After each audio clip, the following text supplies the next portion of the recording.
My dear students, welcome back to our physics classes. So after a long leave, we have again started our online classes. And as you know, this month last we will be having our quarterly examinations.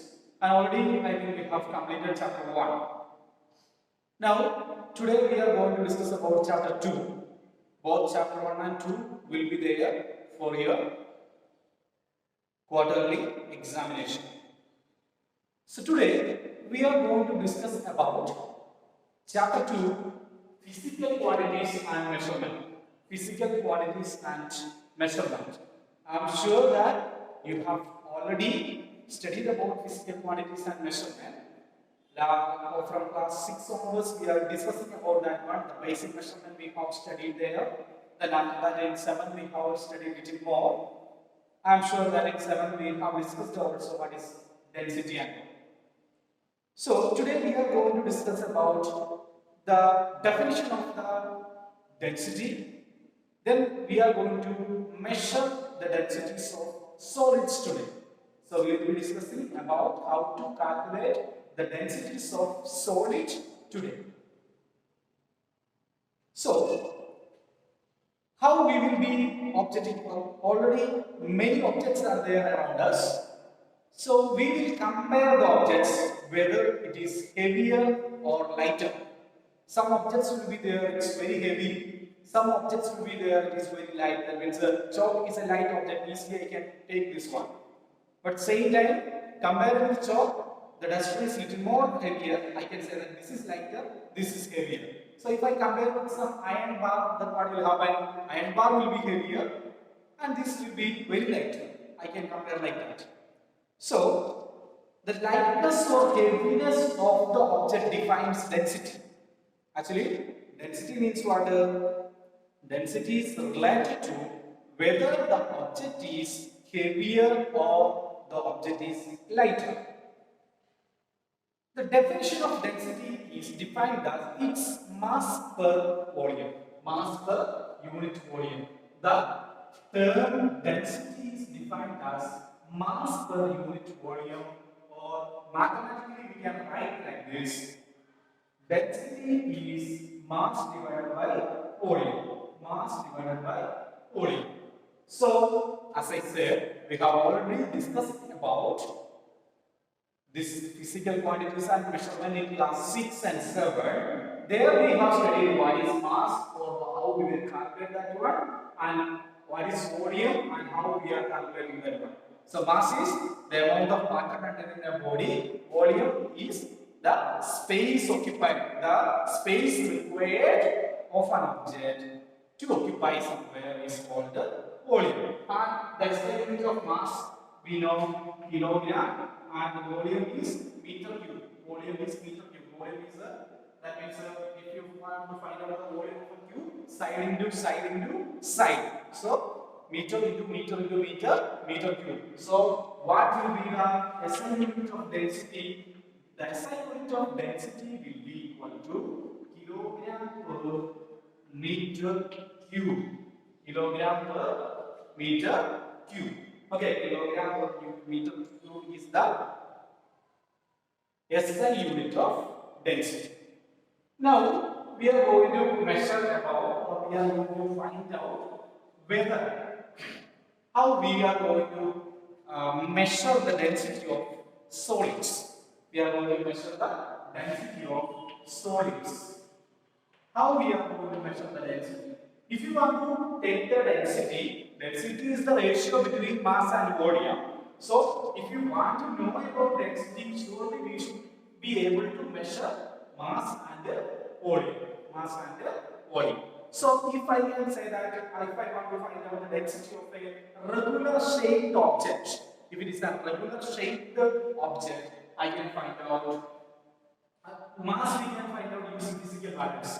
Whether it is whatever be the shape, the mass can be find out using physical values. Now volume, how we are going to find out the volume? As I said, if I am using a cube, then I can say that side into side into side. That means length into height into breadth we will consider. So side into side. How that by applying the equation I will get volume. Then mass divided by volume I can find out density. And if it is a rectangular block, for suppose this duster, if I am able to measure this length into breadth into height, then I can find out the volume. Using a physical balance, I can find out the mass. Then mass divided by volume, we are able to find out density. Now, we are going to find out not a simple solid, if it is an irregular shaped solids. If these solids are irregular shape, how we are going to measure the density? So in textbook page number 16, there is an activity is given that is already we have done in class 7. In class 7, we have just found out what is volume only. So here, if you want to find out density, surely two things we have to measure. One is mass and the other one is volume.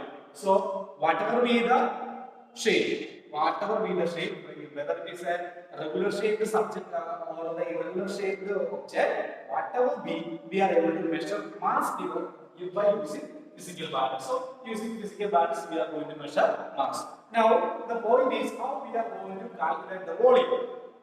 So how we are calculating the volume? We will take, just remember all the things what we have learned. We will take a measuring jar, and on the measuring jar we are going to pour some amount of water, and we are notifying that volume. Let it be V1.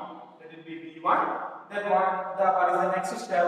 In the next step, we are going to take that irregular shaped object and put it inside the water using a thread. So what will happen? This will be water level will be immersed. That will be, when the object is immersed in the water level is going to be increased and let it be V2. Then how we are able to find out the density or the volume?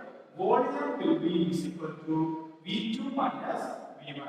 Initial water level is minus from final water level. That difference will give you the volume. So mass you are going to divide by using physical balance. Then V2 minus V1 you are going to get volume. Then you will get the answer. The density of irregular shaped object. The density of irregular shaped object. This is one method. Here we have to observe what is the initial volume and what is the final volume. Okay. Now, one more method is there in page number 17. One more activity is given there. So, what is the other activity? The second activity is that we have to measure irregular shape of the volume of irregular shaped object, not by using cylindrical jar. We are going to use a Eureka can. You know what is Eureka can? What is Eureka can? Overflow jar.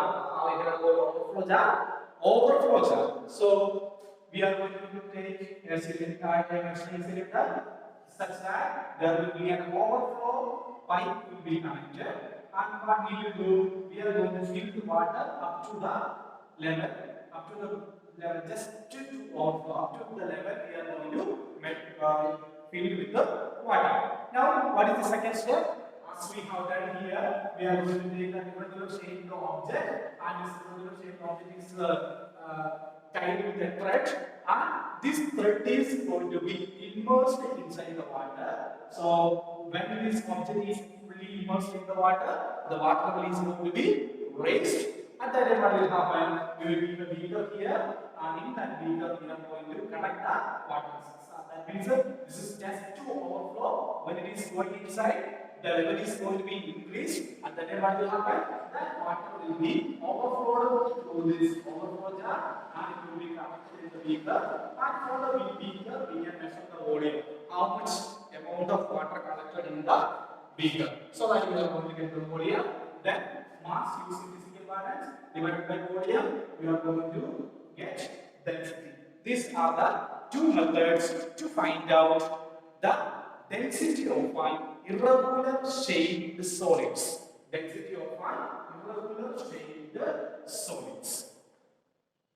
Okay.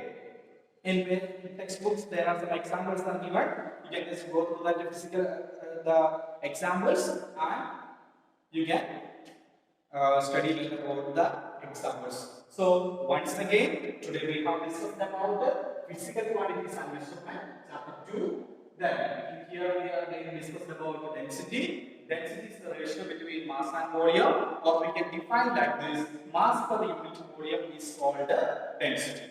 Okay, then we are going to calculate the density of solids. In order to calculate the density of solids, we have to measure mass and volume. So if it is a regular shaped object, if it is a regular shaped solid, whether it is a triangle shape, we can use a half pH, we can find out the volume. Then if it is a rectangular cube, then side into side, or if it is a rectangular, like just the length into breadth into height. So like that we are going to find out the volume of the regular shaped object and mass will be used by physical balance. Then second one we have discussed today is how we are going to find out the density of an irregular shaped solids. In order to find out the irregular shaped solids, mass is same, we are using physical balance. Then second one is that we have to find out the volume. In order to find out the volume, we are having two ways we have discussed. The first one is measuring cylinder. In the measuring cylinder, we have to take some amount of water, initial level of water, let it be V1.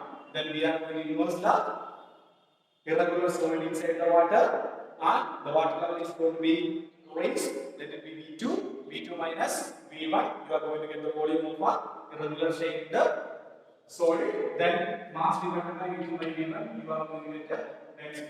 Then if we are not able to measure, that means in order to measure the initial and final level of volume or level of water, we have to observe it very sharply. So if you are not able to observe that, you are able to use a Eureka can. Take a Eureka overflow jar. You take in the overflow jar, fill the water up to the overflow level. Then take the irregular shape of solid, put it inside. Water will be raised up. And raised up water will be overflowing to this pipe and will be connected on the beaker. Here you will get the volume. And mass is by physical balance. Mass by volume. You are going to get the density of irregular shaped solids.